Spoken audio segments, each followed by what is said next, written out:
And when I say everyone, I mean, frankly, everyone, because we all are potential transmitters of this virus, and we all, to some varying degree, are potential victims of this virus. And if anyone is living a normal life today, you are not doing what we need to do for you to do if we're going to save lives in this state. We are still seeing people behaving as if this virus was not a mortal threat to people in this state. Although I laid out orders last week for people to stop eating in restaurants and going to bars and other gathering places and put limits on large gatherings, we are still seeing people ignoring both these orders and common sense about what it takes to protect our loved ones. I've got to be unequivocal about the orders that are in place.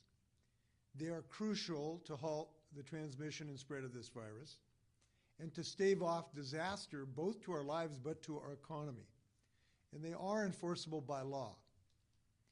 If people continue to ignore this common sense provision, I will go farther to protect 7 million Washingtonians.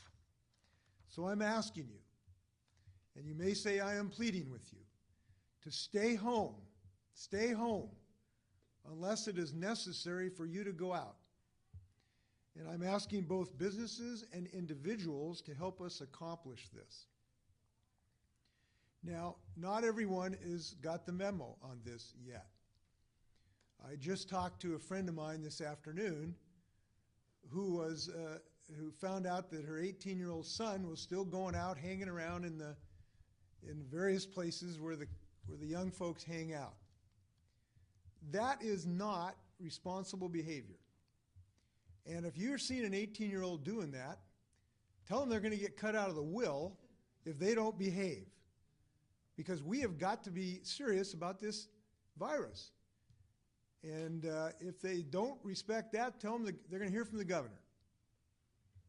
We've got to change the way we do business and run our family life in this state. Now, employers have an obligation as well. They have a moral and legal obligation to the health and safety of their workforce, including biosecurity risks presented by COVID-19. Workers that are older than 65 and those with underlying health conditions, as defined by the Center for Disease Control, are particularly vulnerable to exposure and the associated consequences. So I am working on a proclamation to ensure that these workers have a legal right to leave the workplace to protect their health and to self-isolate for the duration of this outbreak, and make sure that they have the financial means to be able to do that and the legal protection to get their job back when this blows over. So employers have got to do their part to help flatten this curve. And employers are encouraged to use all possible tools to offer high-risk employees flexible options for telework and alternate job tasks or administrative leave in order to maintain worker pay and benefits through this difficult time. Now, today, for the workers in this category, without these protections that are given voluntarily by their employers, our state unemployment insurance system is available as a backstop. And we're working hard on establishing the guidance necessary to protect workers and support businesses in this regard. If you are in one of these vulnerable groups, I want to see to it that you have the right to stay home to protect yourself. And I urge you to do so. Look, if you're over 65 or have some underlying health condition, unless you are in some essential position, and there are some that are necessary to the well-being of your community, physicians, those to keeping the food system going, look, if that is not necessary, you ought to be home. And we want to protect you when you are there. So at the moment, we're trying to determine whether I can accomplish that by executive order or whether there is further legislative action. But we intend to get this job done. But we really can't wait for that. Employers need to make accommodation right now. And we're committed to doing this because we want to ensure the health and the economic stability for high-risk populations so that they can self-isolate. We ask employers to make appropriate accommodations for their employees' social distancing for all the employees, if in fact they're on site. We can't have too many people in the room. We have to have cleaning and sanitizing in all places. So regardless of your industry, whether it's industrial or warehouse, in an office or a retail store, you have a moral and legal obligation to make this work for your employees.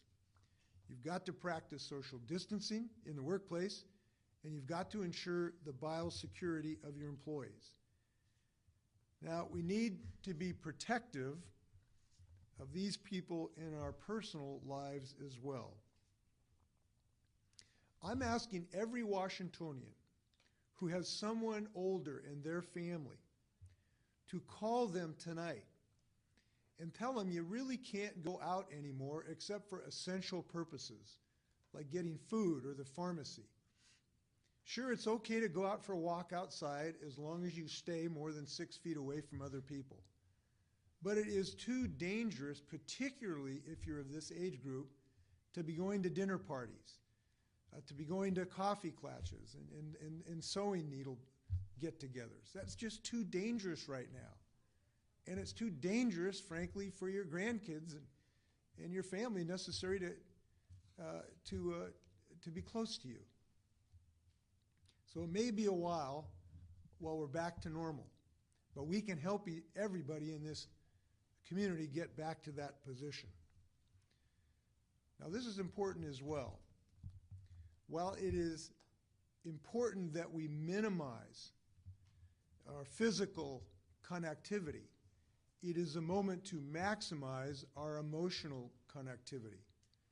We know that the stress of isolation for all of us, particularly people of age, is really, really troublesome. But we can do something about that. We can call frequently, we can text, we can send letters and flowers, and this is really important too. And I'm asking all Washingtonians to help their loved ones through this time. Now, this isn't just about people of advanced age. This is for everyone. Someone asked the other day, what's the penalty for a young person going out to a restaurant or hanging in a social get-together? And it's true, the penalty is you might kill your grandparent. And that's something we need people to think about right now. Every Washingtonian is a leader in this effort. You know you can be causing harm if we don't act responsibly. Technically, it's a crime to violate any of these rules, but it's a moral crime, in my book, to put other people at risk. And the most important people are the 7 million people of Washington who can get this job done. So we're doing this to make sure people do get the message. Now, I'd like to brief Washingtonians on some of our efforts here as a state. As you know, we are very scientifically oriented and data-driven in our decision-making. And since day one, we have been very intent on making decisions based on the data and the science. And fortunately, we're very lucky to have some of the best scientists and epidemiologists in the world right in the state of Washington. But I have to tell you this, and I'm going to show you some statistics. We have made some progress. We have made some progress because of some of the things we've done together. To ban large gatherings, to close our schools, to close our restaurants and our bars and our theaters. But we have not done enough. And I want to talk to you about that to show you some of the data that we're looking at on a daily basis. First, I'd like to show you one of the things we have done is look closely at our traffic data from the Department of Transportation. And the reason we have looked at this is that this is a fairly good proxy or representation of how many social interactions people are having by looking at how much they're traveling. And there's some relatively good news there, and there is some very disturbing news there, and I just want to share that with you. This is our Washington State DOT tolled facilities. So this is a chart since March 1 of the traffic in the places where we do toll on our state highways. And if you look at this for the arterial in Seattle, SR 99, we've seen a relatively steady decline where we now have about a reduction of 61% below the typical or average evidence. And we need that to continue to go down. We've had some good measurable progress, but we need it to continue to go down. On SR 520 on the bridge, we have seen again fairly consistent reductions over time for the last 18 days, down now to 59% less than typical travel. But if we look at the Tacoma Narrows Bridge, although we've had some improvement, we're still only about 24% down. If we look at SR 167, we're still only about 28% down. If you look at Spokane, it's not on the chart, but it's still only about 20% down. This is not enough.